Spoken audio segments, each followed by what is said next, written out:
अन्य खबरों की ओर, दिल्ली कोचिंग हादसे पर सुप्रीम कोर्ट ने स्वतः संज्ञान लिया है। कोचिंग सेंटर में सुरक्षा पर सुप्रीम कोर्ट सख्त नजर आई। केंद्र और दिल्ली सरकार को नोटिस जारी किया। कोचिंग सेंटर डेथ चैम्बर बन गए हैं। सुप्रीम कोर्ट की तरफ से कहा गया कोचिंग सेंटर फेडरेशन पर जुर्माना लगाया गया। सुप्रीम कोर्ट ने 1 लाख का जुर्माना लगाया। इस वक्त की बड़ी अपडेट आप तक पहुंचा रहे हैं, जो आपको बताते चले कि इस पर स्वतः संज्ञान सुप्रीम कोर्ट ने इस मामले पर लिया है। फिलहाल यहां पर दिल्ली कोचिंग हादसे पर सुप्रीम कोर्ट ने स्वतः संज्ञान लिया। कोचिंग सेंटर में सुरक्षा पर सुप्रीम कोर्ट सख्त नजर आया। केंद्र और दिल्ली सरकार को नोटिस जारी किया। हमारे साथ हमारे सहयोगी रिया फोन लाइन पर जुड़ी हुई है और ज्यादा जानकारी लेंगे। रिया, क्या अपडेट मिल पा रही है, जहां बताया जा रहा है कि सुप्रीम कोर्ट ने खुद दिल्ली कोचिंग हादसे पर स्वतः संज्ञान लिया?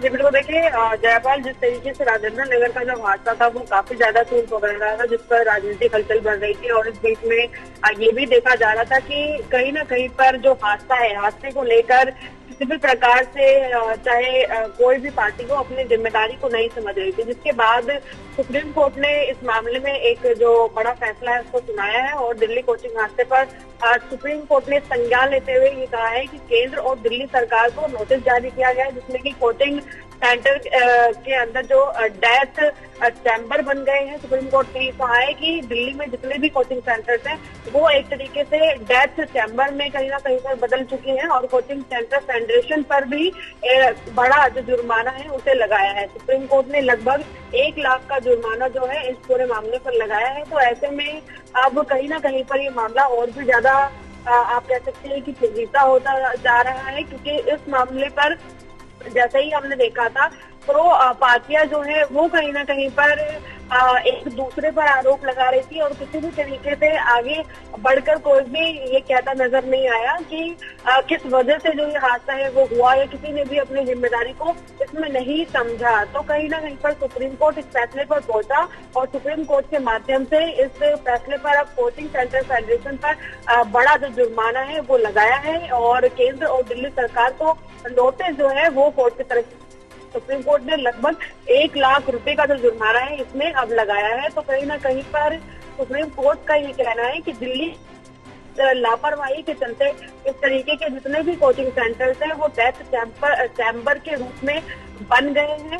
ऐसे में बड़ी जिम्मेदारी बनती थी फेडरेशन की भी, केंद्र सरकार की भी, दिल्ली सरकार की भी, लेकिन कहीं ना कहीं पर उसमें लापरवाही देखने को मिली है और यही वजह है कि दिल्ली के इतने सारे जो इंस्टीट्यूट है, इस तरीके के कोचिंग सेंटर्स है जो कि हब माने जाते हैं स्टूडेंट्स के लिए, वो कहीं ना कहीं पर डेथ चैम्बर के रूप में तब्दील हो रहे हैं। और इसी को ध्यान में रखते हुए ये बहुत बड़ा फैसला और आप कह सकते हैं कि एक कठोर फैसला जुर्माने के रूप में लिया गया है। फिलहाल केंद्र और दिल्ली सरकार को नोटिस जारी किया गया है, तो ऐसे में उनकी तरफ से क्या इस पर प्रतिक्रिया होगी, क्या इस पर जवाब होगा, ये आगे देखना होगा। जयपाल, हाँ बिल्कुल, ये आगे देखना होगा। लेकिन एक ये बड़ा हादसा है जिसमें कई छात्रों की जान गई है, लेकिन लगातार ये मामला तूल भी पकड़ता जा रहा है। इस पर राजनीति जो सियासत है वो भी साफ तौर से दिया गरमाती हुई नजर आ रही, क्योंकि यहाँ पर दिल्ली सरकार पर विपक्ष लगातार आरोप लगा रहा है, विपक्ष को घेरने में जुटा हुआ है इस मामले को लेकर।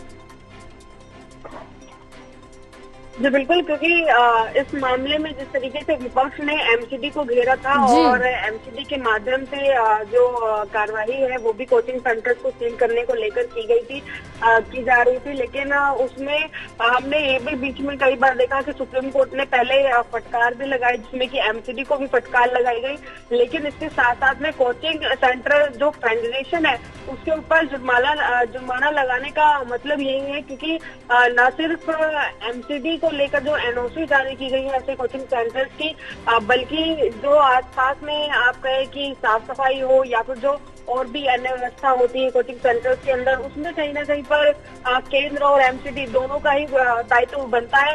ये जरूर आप कह सकते हैं कि एमसीडी की तरफ से जिम्मेदारी का स्तर जो है वो ज्यादा था। तो ऐसे में दोनों को ही एक तरीके से नोटिस जारी किया गया है। राजनीतिक हलचल और तूल काफी ज्यादा इस मामले में देखने को मिल रही थी, लेकिन अब दोनों को ही फटकार लगी है और फेडरेशन को फटकार लगी है। तो कहीं ना कहीं पर फेडरेशन को अब बड़ा जो जुर्माना है इस पूरे मामले में भरना होगा, लेकिन जांच फिलहाल अभी भी जारी है, क्योंकि किसी भी प्रकार के निर्णय पर ये पहुंच नहीं पाए हैं या फिर किसकी जो गैर जिम्मेदारी है जिसकी वजह से ये घटना घटित हुई है। तो ये भी एक जांच का विषय है। इस पर कब तक फैसला आ पाता है या क्या कुछ आगे हो पाता है, वो जरूर जानने वाली बात।